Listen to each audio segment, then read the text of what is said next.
Le mardi 9 janvier de l'an 29, Jésus se trouve à Alexandre-Seine en présence de ses disciples et d'une foule cosmopolite. C'est là qu'il va prêcher la parabole des ouvriers de la 11e heure, telle que rapportée par Matthieu au chapitre 20, versets 1 à 16. Voici la vision de Maria Valtorta. Jésus est monté sur une caisse installée contre un mur. Il est donc bien visible par tout le monde. Sa douce salutation a déjà retenti et elle a été suivie par ces mots. Enfants d'un unique Créateur, écoutez. Puis, dans le silence attentif des gens, il poursuit. Le temps de la grâce est venu pour tous, non seulement pour Israël, mais pour le monde entier.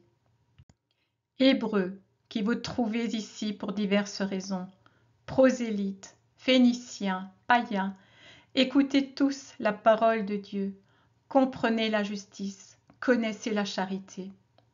Si vous possédez la sagesse, la justice et la charité, vous aurez le moyen d'arriver au royaume de Dieu, à ce royaume qui n'est pas réservé aux seuls fils d'Israël, mais à tous ceux qui désormais aimeront le vrai, l'unique Dieu, et croiront à la parole de son Verbe. Écoutez, je suis venu de si loin, non pas avec des visées d'usurpateur, ni avec la violence d'un conquérant. Je suis seulement venu pour être le sauveur de vos âmes. La puissance, la richesse, les charges ne me séduisent pas. Elles ne sont rien pour moi et je ne les regarde même pas. Ou plutôt, je les regarde pour m'en détourner, parce qu'elles me font pitié, car ce sont autant de chaînes pour retenir votre âme prisonnière, en l'empêchant de venir au Seigneur éternel, unique, universel, saint et béni. Je les regarde et les considère comme les plus grandes misères. Et je cherche à guérir les hommes de leurs fascinantes et cruelles tromperies qui séduisent les êtres humains, pour qu'ils puissent s'en servir avec justice et sainteté, non comme des armes cruelles qui blessent et tuent l'homme, et toujours, pour commencer, l'âme de ceux qui ne savent pas s'en servir saintement. Mais en vérité, je vous dis que pour moi, il est plus facile de guérir un corps difforme qu'une âme difforme. Il est plus facile de donner la lumière à des pupilles éteintes, la santé à un corps qui meurt, que de donner la lumière aux esprits et la santé aux âmes malades. Pourquoi cela? Parce que l'homme a perdu de vue le but véritable de sa vie et se laisse absorber par ce qui est transitoire. L'homme ne sait pas faire le bien ou ne s'en souvient pas, ou s'il s'en souvient, il ne veut pas obéir à cette sainte injonction du Seigneur. Je parle aussi pour les païens qui m'écoutent, car le bien existe à Rome comme à Athènes, en Gaule comme en Afrique. En effet, la loi morale existe sous tous les cieux, dans toute religion, dans tout cœur droit. Et les religions, depuis celle de Dieu jusqu'à celle de la morale particulière, disent que ce qu'il y a de meilleur en nous survit, et que le sort de chacun sera fixé de l'autre côté selon la façon dont il se sera comporté. La fin de l'homme est donc la conquête de la paix dans l'autre vie, non pas la ripaille, l'usure, la domination, le plaisir ici-bas pour un temps limité, qu'il faut payer pendant l'éternité par des tourments très durs. Eh bien, l'homme ignore, ou ne se rappelle pas, ou ne veut pas se rappeler cette vérité. S'il ne la connaît pas, il est moins coupable. S'il l'a oubliée, il a une certaine culpabilité, car il faut garder la vérité allumée comme un saint flambeau dans les âmes et dans les cœurs. Mais s'il ne veut pas s'en souvenir, et si, quand elle flambe, il ferme les yeux pour ne pas la voir, en la haïssant comme la voix d'un orateur pédant, alors sa faute est grave, très grave. Et pourtant, Dieu la lui pardonne si l'âme répudie sa mauvaise façon d'agir et se propose de poursuivre pour le reste de sa vie la vraie fin de l'homme qui est de conquérir la paix éternelle dans le royaume du vrai Dieu. Avez-vous jusqu'à maintenant suivi une mauvaise route? Si vous vous êtes avili, Pensez-vous qu'il soit trop tard pour prendre le bon chemin? Est-ce que, désolé, vous vous dites: je ne savais rien de tout cela, et maintenant je suis ignorant et je ne sais pas m'y prendre? Non, ne pensez pas qu'il en est comme des choses matérielles et qu'il faut beaucoup de temps et de peine pour rectifier ce qui a déjà été fait, mais avec sainteté. La bonté de l'Éternel, le vrai Seigneur Dieu, est telle qu'il ne vous fait certainement pas parcourir de nouveau à rebours le chemin déjà parcouru, pour vous ramener au carrefour où vous vous êtes trompé et avez quitté le bon sentier pour le mauvais. Elle est si grande que dès l'instant où vous dites « Je veux appartenir à la vérité », c'est-à-dire à Dieu parce que Dieu est vérité, lui, par un miracle tout spirituel, répand en vous la sagesse par laquelle, d'ignorants, vous devenez possesseurs de la science surnaturelle comme ceux qui la possèdent depuis des années. Être sage, c'est vouloir Dieu, aimer Dieu, cultiver son esprit, tendre au royaume de Dieu en répudiant tout ce qui est chair, monde et Satan. La sagesse, c'est l'obéissance à la loi de Dieu, qui est loi de charité, de continence, d'honnêteté. Être sage, c'est aimer Dieu de tout son être, aimer son prochain comme soi-même. Ce sont les deux éléments indispensables pour être sage de la sagesse de Dieu. Et notre prochain n'est pas seulement ceux de notre sang, de notre race et de notre religion, mais tous les hommes, riches ou pauvres, sages ou ignorants, juifs, prosélytes, phéniciens, grecs, romains. Jésus est interrompu par des cris menaçants de certains forcenés. Il les regarde et reprend. Oui, c'est cela l'amour. Je ne suis pas un maître servile. Je dis la vérité, car c'est ce que je dois faire pour semer en vous ce qui est nécessaire pour la vie éternelle. Que cela vous plaise ou non, je dois vous le dire pour faire mon devoir de rédempteur. À vous d'accomplir le vôtre d'hommes qui ont besoin de rédemption. Aimez donc votre prochain, tout votre prochain, d'un saint amour, non pas d'un louche concubinage d'intérêt pour lequel est anathème le romain, le phénicien, le prosélyte ou vice-versa, tant que ne se mêle pas la sensualité ou l'argent, alors que s'il y a soif de sensualité ou intérêt d'argent, les anathèmes disparaissent. La foule gronde de nouveau, alors que les Romains, de leur place dans l'atrium, s'écrient « Par Jupiter, cet homme parle bien !» Jésus laisse la rumeur se calmer et reprend. Aimons le prochain comme nous voudrions être aimés, car cela ne nous fait pas plaisir d'être maltraités, soumis à des vexations, volés, opprimés, calomniés, insultés. Les autres ont la même susceptibilité nationale ou personnelle. Ne nous faisons donc pas mutuellement le mal que nous ne voudrions pas qu'on nous fasse. Être sage, c'est obéir aux 10 commandements de Dieu. Je suis le Seigneur ton Dieu, n'en est pas d'autre que moi. N'aie pas d'idole, ne leur rends pas de culte. N'invoque pas le nom de Dieu en vain. C'est le nom du Seigneur ton Dieu, et Dieu punira celui qui le galvaude sans raison, ou pour des imprécations, ou encore pour valider un péché. Souviens-toi de sanctifier les fêtes. Le sabbat est sacré pour le Seigneur qui s'y est reposé de la création, et l'a béni et sanctifié. Honore ton père et ta mère, afin de vivre en paix longuement sur la terre et éternellement au ciel. Ne tue pas, ne commets pas d'adultère, ne vole pas, ne parle pas faussement contre ton prochain, ne convoite pas la maison, la femme, le serviteur, la servante, le bœuf, l'âne de ton prochain, ni quoi que ce soit d'autre qui lui appartient. Cela, c'est la sagesse. Celui qui agit ainsi est sage, et il conquiert la vie et le royaume sans fin. Donc, à partir d'aujourd'hui, proposez-vous de vivre selon la sagesse, en la faisant passer avant les pauvres jouissances de la terre. Que dites-vous? Parlez. Vous dites qu'il est tard? Non. Écoutez une parabole. Un maître sortit au point du jour pour engager des travailleurs pour sa vigne, et il convint avec eux d'un denier pour la journée. Il sortit de nouveau à l'heure de tierce et, réfléchissant que les travailleurs engagés étaient peu nombreux, voyant d'autre part sur la place des travailleurs désœuvrés qui attendaient qu'on les embauche, il les prit et leur dit : « Allez à ma vigne, et je vous donnerai ce que j'ai promis aux autres. » Et ils y allèrent. Il sortit à Sexte et à None, et il en vit d'autres encore. Il leur dit : « Voulez-vous travailler dans mon domaine ? Je donne 1 denier par jour à mes ouvriers. » Ces derniers acceptèrent et ils y allèrent.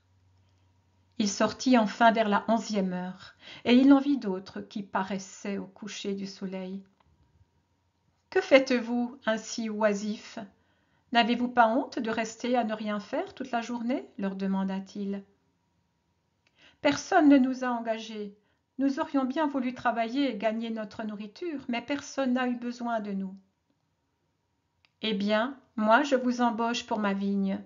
Allez-y, et vous aurez le même salaire que les autres. »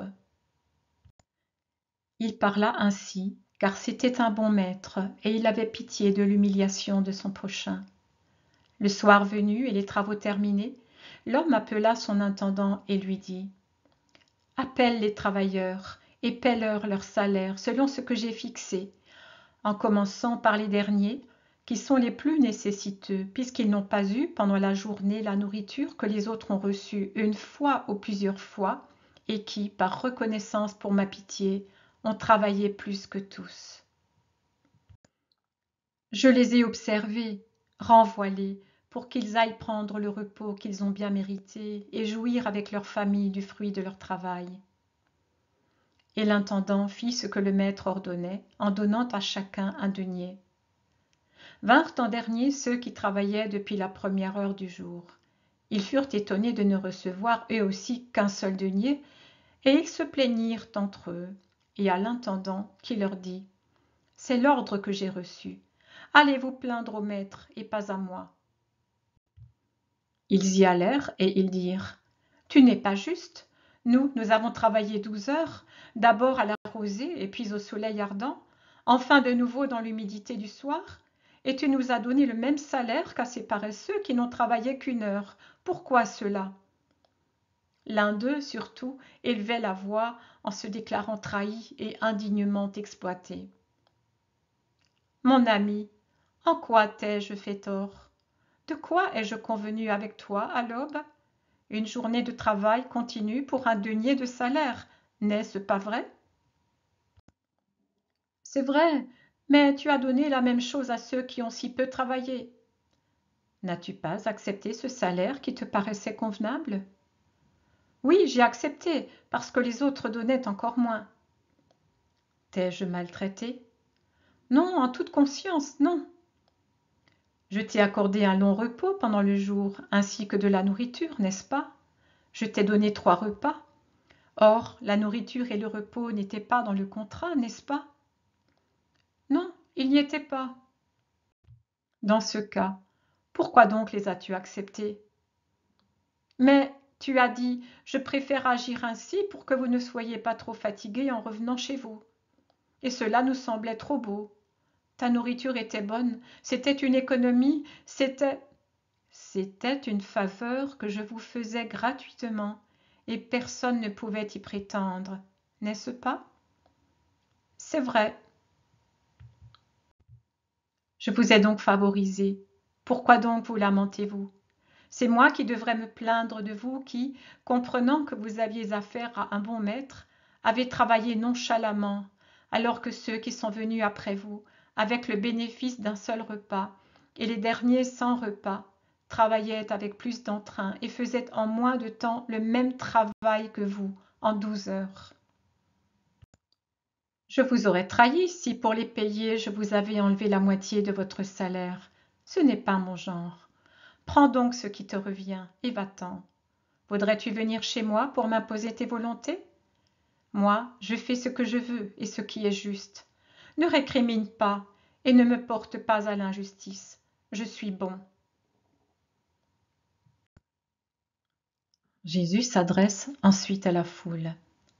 « Ô vous tous qui m'écoutez, Je vous dis en vérité que Dieu le Père propose à tous les hommes les mêmes conditions et promet un même salaire. Celui qui se met au service du Seigneur avec zèle sera traité par lui avec justice, même s'il n'a pas beaucoup travaillé à cause de l'imminence de sa mort.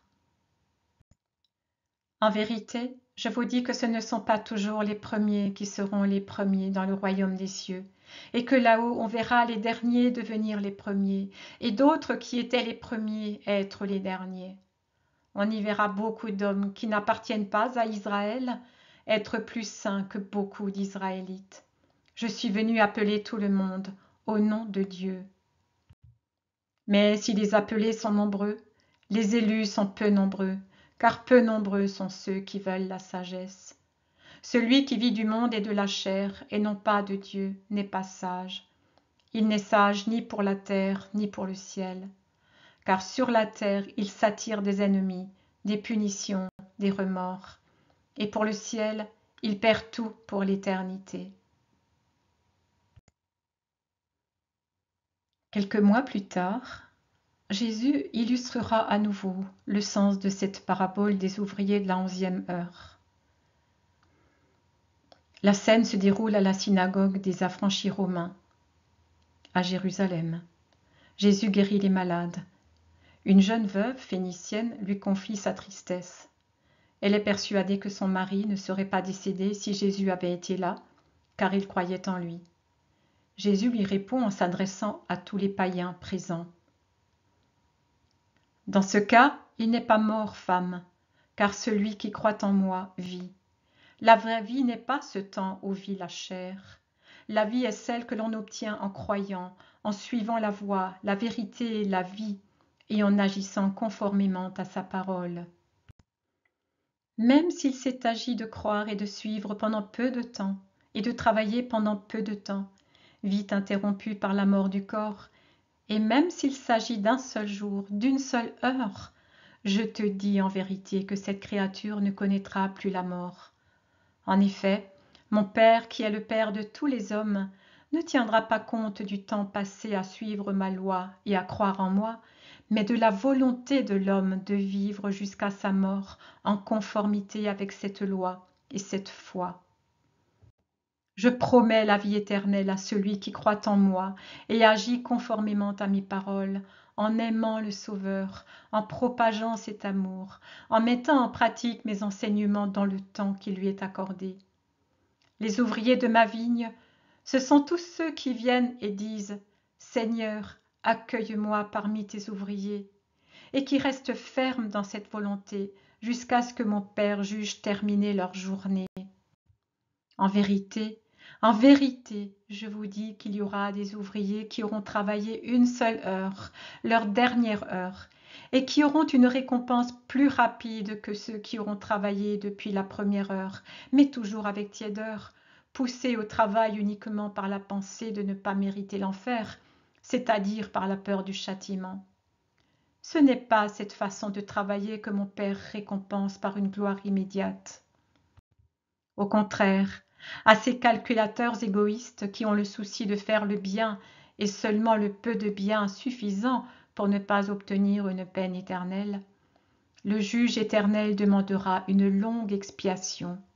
Ils devront ainsi apprendre à leurs dépens à se donner un esprit actif en amour et en un amour vrai, tout tourné vers la gloire de Dieu. Et j'ajoute qu'à l'avenir beaucoup, et en particulier des païens, seront les ouvriers d'une heure, et même de moins d'une heure. Mais ils deviendront glorieux dans mon royaume, parce que pendant cette heure unique où ils auront correspondu à la grâce qui les aura invités à entrer dans la vigne du Seigneur, ils auront atteint la perfection héroïque de la charité. Par conséquent, rassure-toi, femme, ton mari n'est pas mort, mais il vit. Il n'est pas perdu pour toi, mais uniquement séparé de toi pour quelque temps. Maintenant, comme une épouse qui n'est pas encore entrée dans la maison de l'époux, tu dois te préparer aux vraies noces immortelles avec celui que tu pleures.